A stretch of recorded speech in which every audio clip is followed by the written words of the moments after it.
Hi friends, welcome to ITI gold technical channel में आपका स्वागत है। Daily current affairs, vacancies information ITI से रिलेटेड वीडियो पाने के लिए हमारे चैनल को सब्सक्राइब कीजिए। सब्सक्राइब करने के बाद बेल आइकन को ऑन कीजिए ताकि मैं जो भी नया वीडियो बनाऊं सबसे पहले आपके पास पहुंचे। आप उसे देखिए। यदि आपको सेशन अच्छा लगता है, सेशन से कुछ जानकारी मिलती है तो उसे लाइक कीजिए और दोस्तों में शेयर कीजिए। शेयर जरूर कीजिएगा क्योंकि यह कॉम्पिटिशन की तैयारी करने वाले बच्चों के लिए बहुत ही इंपॉर्टेंट सेशन है। यदि आप अपने चैनल ITI गोल्ड टेक्निकल पर पहली बार आए हो तो इसे सब्सक्राइब कीजिए और अपने दोस्तों से भी जरूर करवाइएगा। आज हम पढ़ेंगे 15 जनवरी 2022 से जितने भी इंपॉर्टेंट करंट अफेयर क्वेश्चन बनेंगे वह इस वीडियो में पढ़ेंगे। इस चलिए आज का हम पहला क्वेश्चन देख लेते हैं। हाल ही में विश्व हिंदी दिवस कब मनाया गया? तो इस क्वेश्चन का right answer option number C 10 जनवरी। 10 जनवरी को विश्व स्तर पर हिंदी दिवस मनाया जाता है। विश्व स्तर पर भाषा को बढ़ावा देने के लिए 2006 से 10 जनवरी को विश्व हिंदी दिवस मनाया जाता है। यह दिन पहले विश्व हिंदी सम्मेलन की वर्षगांठ का प्रतीक है, जिसका उद्घाटन 10 जनवरी 1975 के तत्कालीन प्रधानमंत्री इंदिरा गांधी द्वारा किया गया था। हालांकि पहले विश्व हिंदी दिवस का जश्न 10 जनवरी 2006 को पूर्व प्रधानमंत्री डॉक्टर मनमोहन सिंह द्वारा शुरू किया गया था। भाषा को इसका नाम फारसी शब्द हिंदी से मिला है, जिसका अर्थ सिंधु की भूमि। भाषा Bharat, Trinidad, Nepal, Guyana, Mauritius, अन्य देशों में बोली जाती है। पहला विश्व हिंदी सम्मेलन 10 जनवरी 1975 को महाराष्ट्र राज्य के एक शहर नागपुर में आयोजित किया गया था और भव्य आयोजन में 30 देशों के 122 प्रतिनिधियों ने भाग लिया। भारत में यह दिवस वर्ष 2003 में मनाया जाता है और विदेश मंत्रालय द्वारा दुनिया भर में इस भाषा को बढ़ावा देने के उद्देश्य से 2006 में अन्य देशों में विश्व हिंदी दिवस मनाने की परंपरा शुरू की गई थी। इस क्वेश्चन का right answer option number C. चलिए नेक्स्ट क्वेश्चन पे चलते हैं। नेक्स्ट क्वेश्चन है, हाल ही में IMF इंटरनेशनल मॉनेटरी फंड के मुख्य अर्थशास्त्री किसे नियुक्त किया गया है? तो इस क्वेश्चन का right answer option number C Pierre Olivier को अगला मुख्य अर्थशास्त्री नियुक्त किया गया है। फ्रांस में जन्मे अर्थशास्त्री पियरे ओलिवियर गौरिंचस को अंतर्राष्ट्रीय मुद्रा कोष के अगले मुख्य अर्थशास्त्री के रूप में नामित किया गया है और वह गीता गोपीनाथ की जगह लेंगे, जो फंड के मुख्य अर्थशास्त्री के रूप में सेवा करने वाली पहली महिला है। वह 21 जनवरी 2022 में IMF के पहले उप प्रबंध निदेशक के रूप में पदभार ग्रहण करेंगे और प्रारंभ में गौरिंचस 24 जनवरी 2022 से अंशकालिक आधार पर IMF में शामिल होंगे और वह 1 अप्रैल 2022 से पूर्णकालिक आधार पर भूमिका निभाएंगे। अंतर्राष्ट्रीय मुद्रा कोष का गठन किया गया था 27 दिसंबर 1945 को और इसका मुख्यालय वाशिंगटन DC USA में और इसके सदस्य देश 190 देश और इसके प्रबंध निदेशक है क्रिस्टलिना जॉर्जिवा। इस क्वेश्चन का right answer option number C. चलिए नेक्स्ट क्वेश्चन की ओर चलते हैं। नेक्स्ट क्वेश्चन है, हाल ही में 12वें भारत रत्न डॉक्टर अंबेडकर पुरस्कार 2022 से किसे सम्मानित किया गया? तो इस क्वेश्चन का राइट आंसर है option number B Harshali Malhotra. जो भाईजान मूवी है, बजरंगी भाईजान मूवी में जो मुन्नी का रोल जिन्होंने निभाया है उन्हें यह पुरस्कार दिया गया है। यही है हर्षाली मल्होत्रा जिन्हें यह पुरस्कार दिया गया है।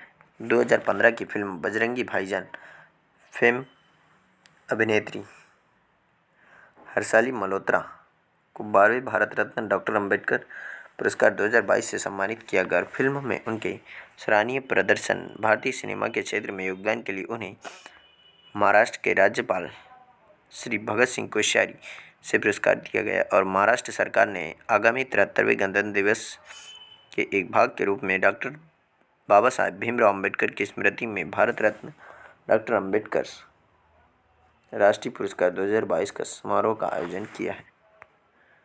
तो इस क्वेश्चन का right answer option number B. चलिए नेक्स्ट क्वेश्चन की ओर चलते हैं। नेक्स्ट क्वेश्चन है, हाल ही में मिशन अमानत किसने लॉन्च किया? तो इस क्वेश्चन का राइट आंसर ऑप्शन नंबर ए भारतीय रेल मंत्रालय ने यह मिशन लॉन्च किया है।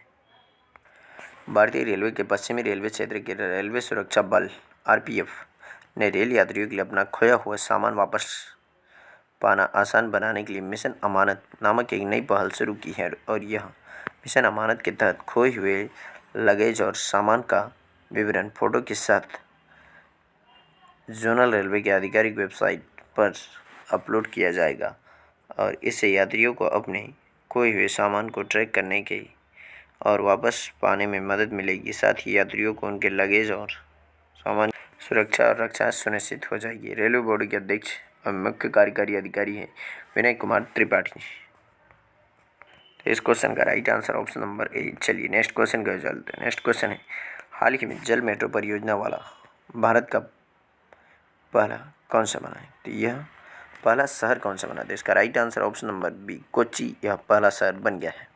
कोच्चि केरल दिसंबर 2021 में अपनी पहली नाव के लॉन्च के बाद जल मेट्रो परियोजना वाला भारत का पहला शहर बन गया, जिसका नाम मुजरिस है, जो कोचिन शिपयार्ड लिमिटेड द्वारा निर्मित 23 बैटरी चालित इलेक्ट्रिक नौकाओं में से एक है और यह लॉन्च 747 करोड़ रुपए की परियोजना का एक हिस्सा है, जो कोच्चि वाटर मेट्रो लिमिटेड द्वारा संचालित है और नाव को वाटर मेट्रो कहा जाएगा। 819 रुपये के कुल परिव्यय के साथ परियोजना के मुख्य हिस्से में भारत जर्मन वित्तीय सहयोग के तहत जर्मन फंडिंग एजेंसी KfW के साथ 85 मिलियन यूरो 579 करोड़ रुपए के दीर्घकालिक ऋण के समझौते के माध्यम से वित्त पोषित किया गया है। केरल की राजधानी है तिरुवनंतपुरम या त्रिवेंद्रम और यहाँ पर राज्यपाल है आरिफ मोहम्मद खान और मुख्यमंत्री पिनराई विजयन। तो इस क्वेश्चन का right answer option number B. चलिए नेक्स्ट क्वेश्चन के चलते हैं। नेक्स्ट क्वेश्चन है, हाल ही में ICC player of the month award किसने जीता है? तो इस क्वेश्चन का राइट आंसर है option number A, Ajaz Patel. Ajaz Patel ने यहाँ ICC player of the month जीत लिया है। भारत में जन्मे न्यूजीलैंड के क्रिकेटर एजाज पटेल ने मुंबई में दूसरे टेस्ट में विराट कोहली एंड कंपनी के खिलाफ 10 विकेट के शानदार प्रदर्शन के बाद दिसंबर के लिए ICC player of the month का पुरस्कार जीता है। बाएं हाथ के स्पिनर को भारत के सलामी बल्लेबाज मयंक अग्रवाल और ऑस्ट्रेलिया तेज गेंदबाज मिशेल स्टार्क के साथ पुरस्कार के लिए नामांकित किया गया था, लेकिन अपने अविश्वसनीय रूप से दुर्लभ उपलब्धि के दम पर उन्हें हरा दिया। एजाज ने दिसंबर की शुरुआत में भारत के खिलाफ मुंबई टेस्ट मैच में 14 विकेट चटकाए और जिसमें पहली पारी में सभी 10 शामिल थे और जिम लेकर और अनिल कुंबले के बाद यह उल्लेखनीय मील का पत्थर हासिल करने वाले टेस्ट इतिहास में केवल तीसरे खिलाड़ी बन गए। तो इस क्वेश्चन का राइट आंसर ऑप्शन नंबर ए। चलिए नेक्स्ट क्वेश्चन के चलते हैं। नेक्स्ट क्वेश्चन है, हाल ही में नॉर्थ ईस्ट फेस्टिवल का कौन सा संस्करण संपन्न? तो इस क्वेश्चन का राइट आंसर है ऑप्शन नंबर ए, इसका राइट आंसर है। यह 9वां संस्करण संपन्न हुआ है। नॉर्थ ईस्ट फेस्टिवल का 9वां संस्करण गुवाहाटी असम में संपन्न हुआ और इस उत्सव का मुख्य उद्देश्य उत्तर पूर्व क्षेत्र की वाणिज्यिक और पर्यटन क्षमता को बढ़ावा देना और उजागर करना है। उत्सव का आयोजन लाइव संगीत और नृत्य प्रदर्शन के साथ एक कार्निवल के रूप में किया गया था, जो खुले क्षेत्र में पूरे दिन आगंतुकों को आकर्षित करता था, जबकि व्यापार, आर्थिक, सामाजिक, राजनीतिक क्षेत्र के मुद्दे पर गंभीर चर्चाओं ने सम्मेलन हॉल में बुद्धिजीवियों को आकर्षित किया है। इस क्वेश्चन का right answer option number B. चलिए नेक्स्ट क्वेश्चन की ओर चलते हैं। नेक्स्ट क्वेश्चन है, हाल ही में UBS ने वित्त वर्ष 2022 में भारत के GDP का कितने प्रतिशत बढ़ने का अनुमान लगाया? तो इस क्वेश्चन का राइट आंसर ऑप्शन नंबर ए, 9.1% से बढ़ने का अनुमान लगाया है। ब्रिटिश ब्रोकरेज UBS सिक्योरिटीज ने ओमिक्रॉन संक्रमणों में भारी उछाल के कारण चालू वित्त वर्ष फाइनेंशियल ईयर 2022 के लिए भारतीय अर्थव्यवस्था की विकास दर को घटाकर 9.1% कर दिया और पहले यह 9.5% रहने का अनुमान था। हालांकि UBS सिक्योरिटीज ने वित्त वर्ष 2023 में भारत की वास्तविक सकल घरेलू उत्पाद अनुमानों को संशोधित कर 8.2% कर दिया। पहले यह 7.7% का अनुमान था। तो इस क्वेश्चन का राइट आंसर ऑप्शन नंबर ए। चलिए नेक्स्ट क्वेश्चन की ओर चलते हैं। नेक्स्ट क्वेश्चन है, हाल ही में कजाकिस्तान के नए प्रधानमंत्री कौन बने? तो इस क्वेश्चन का राइट आंसर है ऑप्शन नंबर बी, इसका राइट आंसर है अली खान इस्माइलोव।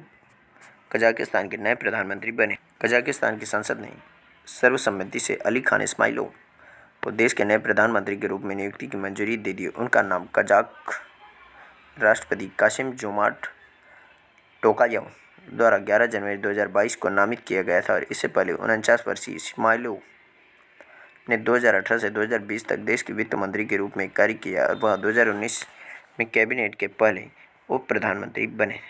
यही है कजाकिस्तान के नए प्रधानमंत्री इस्माइलोव।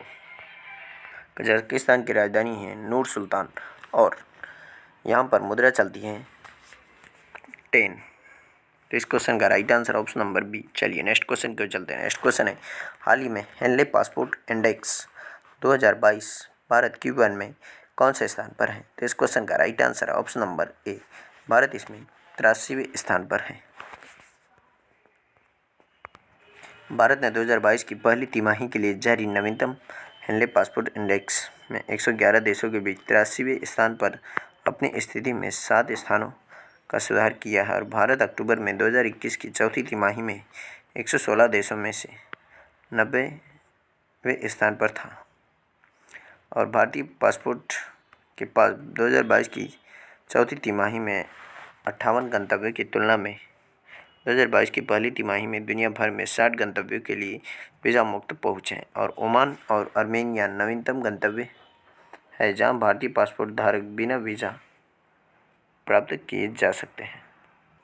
जापान और सिंगापुर ने Henley global mobility report 2022 Q1 में संयुक्त स्तर पर शीर्ष स्थान बरकरार रखा। उनके पासपोर्ट धारकों को 192 देशों में वीज़ा मुक्त यात्रा करने की अनुमति है और अफगानिस्तान के पास दुनिया की सबसे कम शक्तिशाली पासपोर्ट है जिसका वीज़ा मुक्त स्कोर 26 है। इस क्वेश्चन का राइट आंसर ऑप्शन नंबर ए। चलिए आज का सेशन यहीं समाप्त होता है।